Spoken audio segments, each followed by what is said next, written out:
Hey everybody, my name is Jacob, and today I want to talk about everything that you're going to need to start creating running content for your YouTube channel. So I make a living taking photos and videos of runners, primarily on the trails, and one thing I know about this community is it's full of incredible, amazing people, but I think a lot of people are scared to start creating content because they just don't know what gear they need and kind of how to go about it. So today I'm going to try to make that as simple as possible, give you a quick rundown of what each piece of gear is, how it's used, and then I'm going to try to keep things fairly non-technical, so it's just simple, and you can kind of know what to do. Turn off this video, go to Best Buy and grab your gear and start creating content. So the first thing I would recommend is just start shooting, right? So everybody's got a cell phone in their pocket. You can throw this in your running pack or in a water bottle pocket or something like that, and just start getting used to shooting yourself and getting comfortable interacting with a camera as opposed to a person. That's a great way to go. There's entire channels that are shot on iPhones, and they look great, they sound great. So as far as best bang for your buck, just start using your cell phone and get good at interacting in that way. If you want to start to upgrade the quality of things a little bit and get some more unique shots and make your footage a little more exciting, the next thing I would recommend is that you get a 360 camera. So this is the Insta360 X3. This is last year's model. I haven't found a reason I need to upgrade yet. So these are really, really great tools for shooting running content. I shoot a lot of behind the scenes content on this, where I'll mount this on top of my camera. And the cool thing about it is you get a shot of yourself essentially, and then you get a shot of your point of view. So you have a ton of flexibility. If you're just holding this and you're running, you have sort of a tracking shot showing what you're doing or talking to the camera, and then you can kind of pan around in the footage and you can show every perspective that is around you. So super, super flexible. The app for this is incredible. It's just on your cell phone. You can edit on a computer if you like, but the app you get with this camera on your cell phone is incredible, and it makes editing super intuitive, and it's way easier to create content with a camera like this than you would think. So Insta360, any model will do you. You don't need anything too fancy.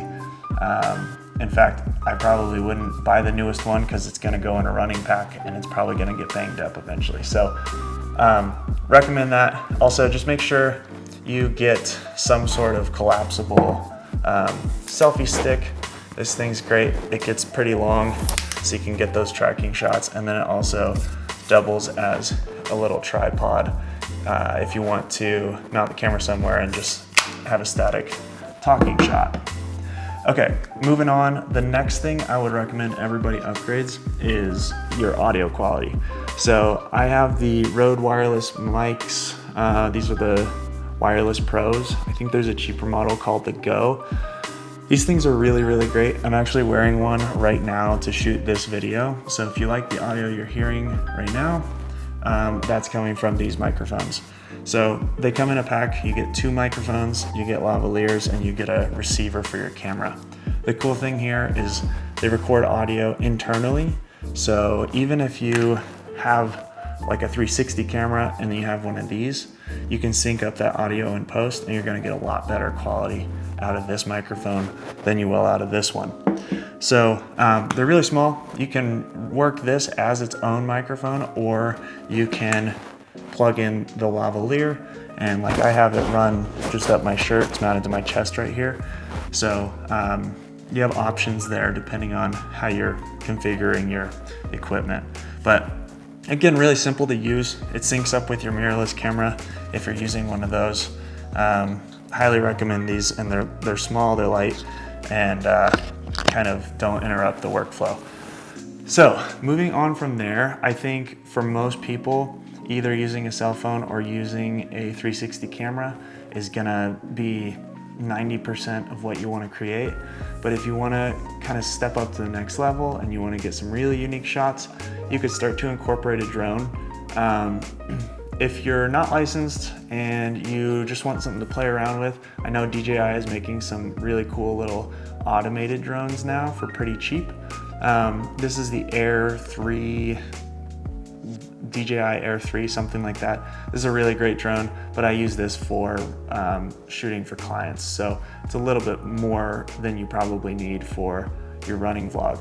But anyways, drone's really cool way to spice things up.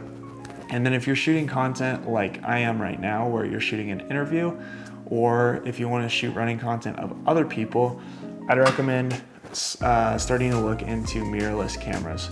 So I really like the Sony line of stuff. That's just what I've invested in my entire career. So this is the Sony a7 IV.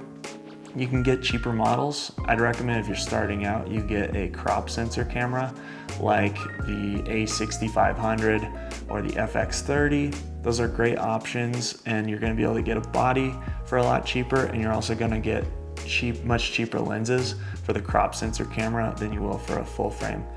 But anyways, having this in the arsenal is really great. You can take amazing photos, you can take great videos with amazing colors and sound and all that stuff.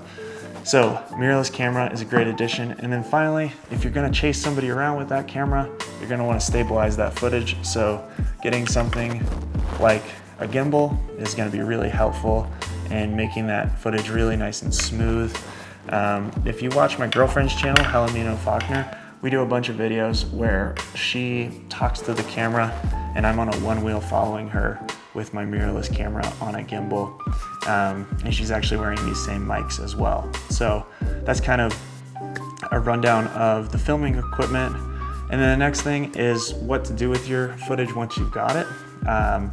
You can do a lot of great stuff on your iPhone. iMovie is a great app.